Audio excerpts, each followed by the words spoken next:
Welcome everybody, and thanks for what I think was a generous introduction. I was sort of distracted. Thanks for taking care of that, Patrick. Welcome to what you probably didn't appreciate until you got here is the southernmost part of Siberia. I trust that it's going well. I love this trip. Tim and I were just talking in the back in terms of the effort that is being made to look at other places with fresh eyes, and I'd love it for us to be able to do this at some point. So it strikes me as a fantastic idea. And also thanks to Tim for looping me into this as well as the city. A couple things. I'm going to quickly preview 3 conceptualizations of entrepreneurship as it relates to the intersection of the university and a startup scene. Second, I'll give you some specifics so that you have some concrete context for what am I talking about in the abstract. And then third, and most importantly, please be as rude and disruptive as possible. You guys have traveled a long way. Let's talk about what's interesting to you. So I'll try to keep my comments to about 10, 15 minutes or so, but don't hesitate to derail me. And Tim, we need to stop this session at... It's based on your departure, so okay. 10, I think you said 10:50. That would be ideal. 10:45, I am a it's up to teacher. you. I feel a little bit like a hypocrite if I don't show up on time. So that would be good. Okay, so 3 conceptualizations of entrepreneurship.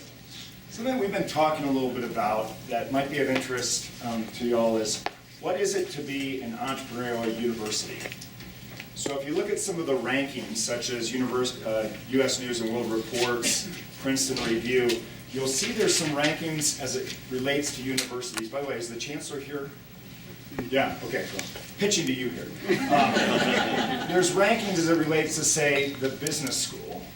But to my knowledge, I've not really seen an entrepreneurial ranking as it relates to the university writ broad.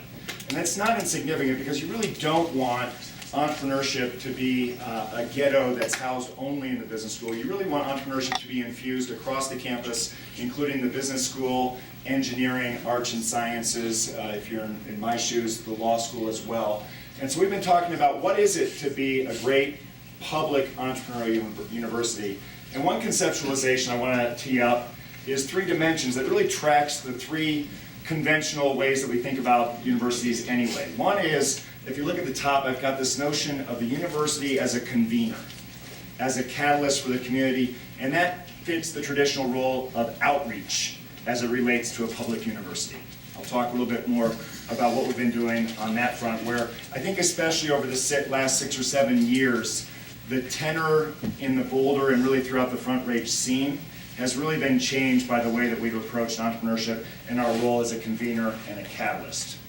The second dimension of the triangle is the notion of the university as a recruiter of talent and a teacher. This again tracks pretty well with the teaching mission of a public university, and that relates to bringing in best and the brightest talent that's interested in entrepreneurship, potentially creative class individuals. Once you get them there, exposing them to notions of entrepreneurship and the importance of innovation and providing context as well as a series of classes and importantly access to classes across the campus. And then third is the notion of the university as a scholar, as an innovator, and this relates to the university's mission to move the frontiers of knowledge.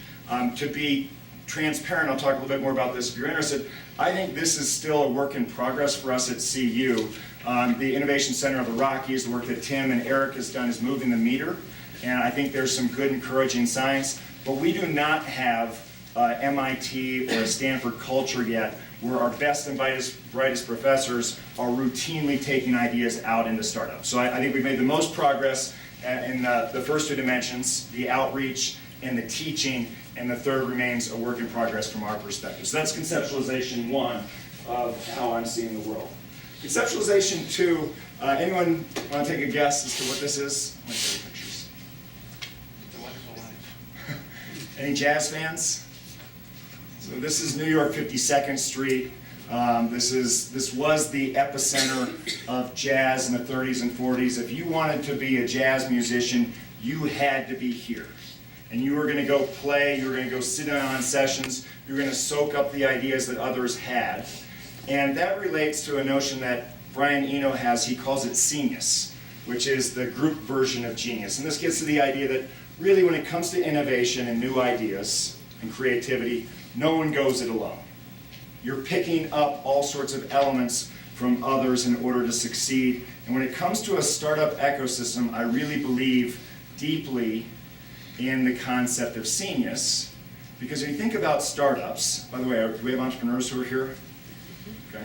So when you think about early stage startups, you're not exactly a vertically integrated organization, right? You're paper thin, it's you, a few other founders, and you require all sorts of external inputs, and that's why it's so powerful to be in the center of a startup ecosystem.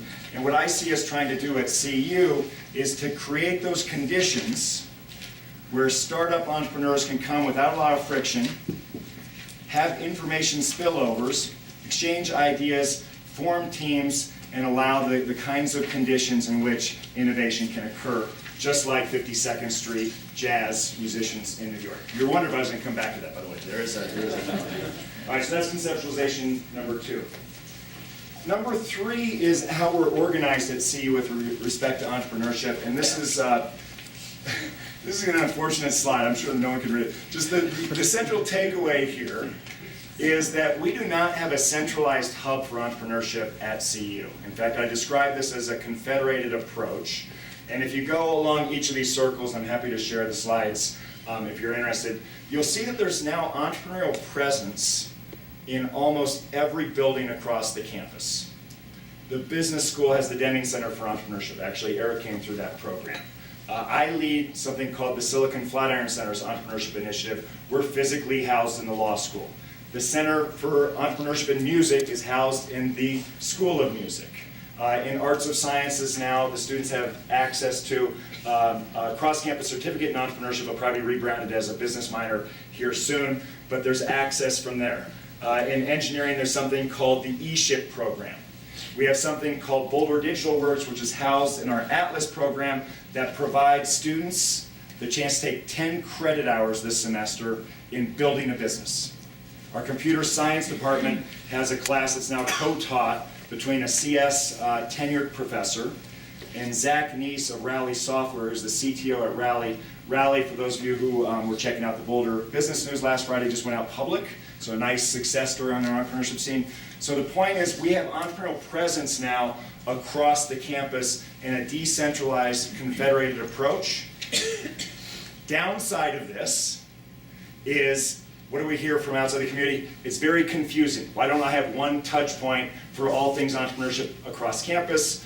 My response, you do not want this centralized in administration. You want touches across the campus. Let us help you navigate that, but at the end of the day, you really want entrepreneurial presence in all buildings across the campus. And I like this model overall. Would welcome thoughts about what you're doing, as well as other models that you guys have seen work. So those are 3 conceptualizations of entrepreneurship as it relates to CU, Boulder, and the Front Range.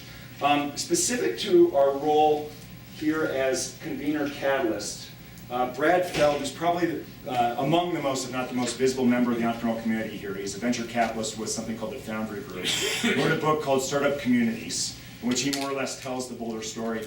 And he said something about our organization I really like. He said that instead of trying to control entrepreneurship in a top-down way, we simply turn things inside out. And I really like that language about what's happened over the last 6 or 7 years, where we've used the university as a platform for people from the startup community to come and leverage. I'll give you an example in terms of an application on that. The first Tuesday of the month, we host in the law school something called the New Tech Meetup. This is a geek party, about 250 people. I call it the heartbeat of the new tech community. 5 or 6 new technologists get up and show off their new shiny thing of the company that they built. 2 or 3 of the ideas and companies are awful. 1 or 2 are very confusing, either because it really is complicated technology, or they're engineers and they just can't explain it yet. And 1 or 2, the magic of entrepreneurship and innovation just settles upon the room. Now notice, I do not lead that. The organizer is Robert Rich, who's a local entrepreneur. We've provided the platform, the courtroom of the university, and we've allowed the entrepreneurial community to come in and provide the application, and there we've created an important context that if you want to get plugged into the Boulder startup community, you go to the Boulder New Tech Meetup once or twice, that becomes an easy way to get immersed into the ecosystem here. So that's what I mean when I say that we've turned the things inside out.